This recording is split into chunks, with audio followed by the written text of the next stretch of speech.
Lo que ha ocurrido en Venezuela no es una crisis, es el resultado de un proceso deliberado.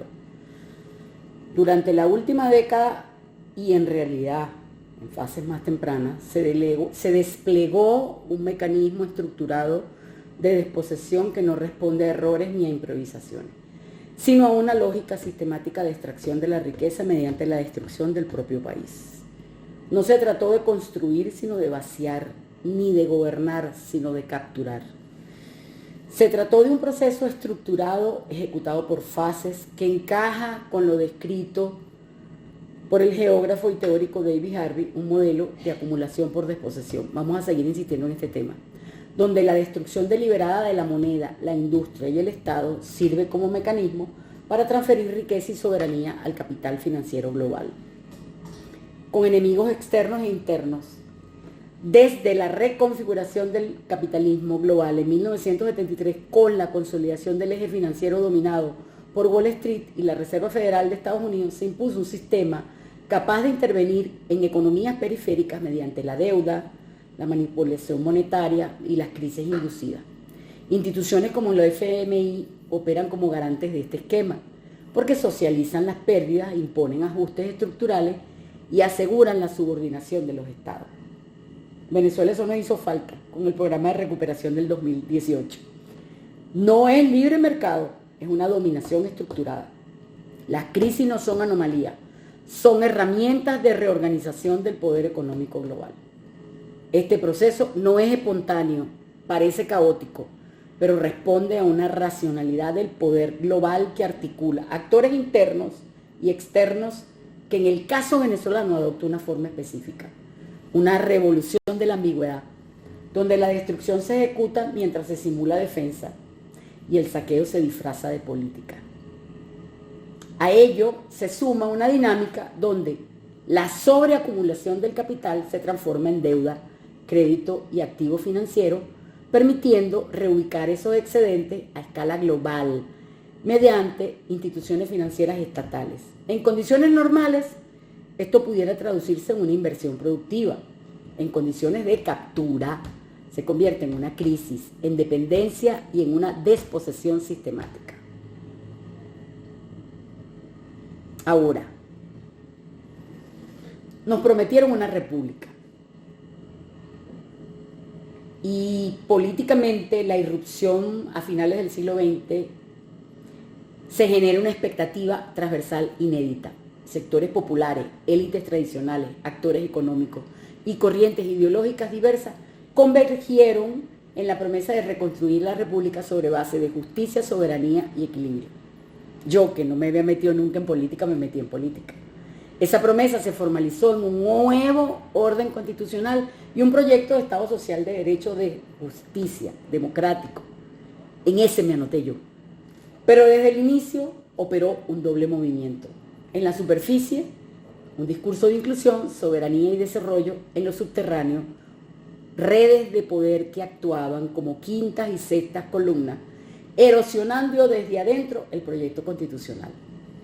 A partir, sobre todo, de 2012-2013, este proceso se acelera. Con el nuevo ciclo político se precipita la caída de la producción petrolera, el desplome del ingreso nacional, la inflación descontrolada, la ruptura de la estabilidad macroeconómica, el sacrificio de los salarios. Entonces la capacidad petrolera del país era tan alta que su colapso no puede explicarse como simple ineficiencia. La evidencia apunta a una destrucción progresiva de las capacidades estratégicas de la industria petrolera. Eso no es casual. Entonces surge la mutación de un proyecto político a una estructura de saqueo. El Estado se transforma en un sistema de extracción y se consolidan mecanismos tales como CADIVI, CENCOEX, el manejo de fondos binacionales, el propio Fonden, las estructuras financieras paralelas, operaciones sobre activos estratégicos como CIDGO o monómeros. Todos estos dispositivos funcionaron como canales de transferencia masiva de riqueza pública, opaca, sin rendición de cuentas. Y en paralelo, la corrupción estructural en PDVSA, el sistema eléctrico, refleja la captura de sectores estratégicos del Estado. El resultado es un proceso de transformismo acelerado, en donde actores vinculados al aparato estatal, los enchufados, se convierten en beneficiarios directos del despojo. De ahí surge la categoría de los enchufados. Entonces el régimen se convierte en un régimen híbrido de ambigüedad y de destrucción a dos manos. El sistema resultante, por supuesto, es gris, ambiguo, híbrido, y esa ambigüedad se extiende a todo el campo político, inclusive al militar. Y se configura en la destrucción a dos manos porque el gobierno hace su parte, pero por otro lado está la oposición. O sea, un gobierno que en nombre de la defensa nacional ejecuta la desinstitucionalización, el colapso productivo y el control de la renta, y por el otro lado tenemos a una oposición recalcitrante que al acceder a espacios de poder en el 2015, en lugar de consolidar una transición democrática, administró los activos estratégicos en el exterior como Citgo, Monómero, en medio de robos, denuncias de opacidad, conflictos internos, pérdida de control efectivo de recursos nacionales, causándole un daño a la República. Entonces, ambos polos terminan insertos en el mismo circuito de captura. Se configura así un monstruo bifronte, donde gobierno y oposición se presentan como antagonistas, mientras sostienen el mismo sistema de apropiación y degradación del país. Esa es la verdad y alguien tiene que decirla. Entonces hubo una ingeniería del colapso a través del control de los flujos y una reingeniería social, en donde el proceso actúa sobre flujos fundamentales, el dinero, a través de la destrucción monetaria y la hiperinflación, la energía, el colapso del sistema eléctrico, la producción, la caída petrolera y la desindustrialización, el ingreso nacional con una contracción extrema sobre la población, induciendo una migración masiva, información y percepción social, control.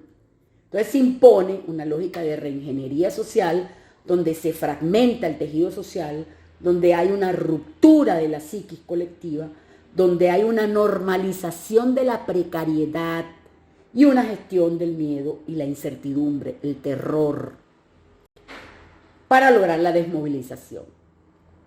Ahora, el rol de las fuerzas del poder fue la captura y la desnaturalización. El Estado derivó en un patrimonialismo extremo. Sectores incluso de las Fuerzas Armadas, no estoy hablando de todo, en lugar de actuar como garantes de la soberanía, terminan integrados a la estructura económica del sistema. Participación en redes de gestión de recursos, eso es hoy. Control de áreas estratégicas, minas, integración a circuitos de renta. Es decir, ellos ahora tienen intereses económicos. Esto implica una transformación crítica. Instituciones diseñadas para la defensa nacional pasan a operar como parte del mecanismo interno de administración del colapso y la captura del territorio, de la renta y del ingreso. Eso hay que decirlo. Entonces, el colapso fue un método. La destrucción económica no es accidental, es funcional al sistema. Porque la contracción extrema del PIB, la destrucción del salario real, el colapso productivo, el endeudamiento opaco, la ruina de los servicios públicos, es el resultado de la pérdida del valor generalizado de activo, lo que facilita ahora su apropiación y privatización. Y luego entonces se impone, por supuesto, la dolarización de facto, una economía fragmentada, la dependencia de remesas y la subsistencia. Eso no es estabilización, es gestión del colapso como forma de control. Eso es lo que han hecho, eso es lo que siguen haciendo. Entonces, claro, hay una dimensión global en donde se junta acumulación, deuda y desposesión. Ese proceso no está aislado, se inserta en dinámicas globales donde el capital financiero opera mediante expansión del crédito, ciclos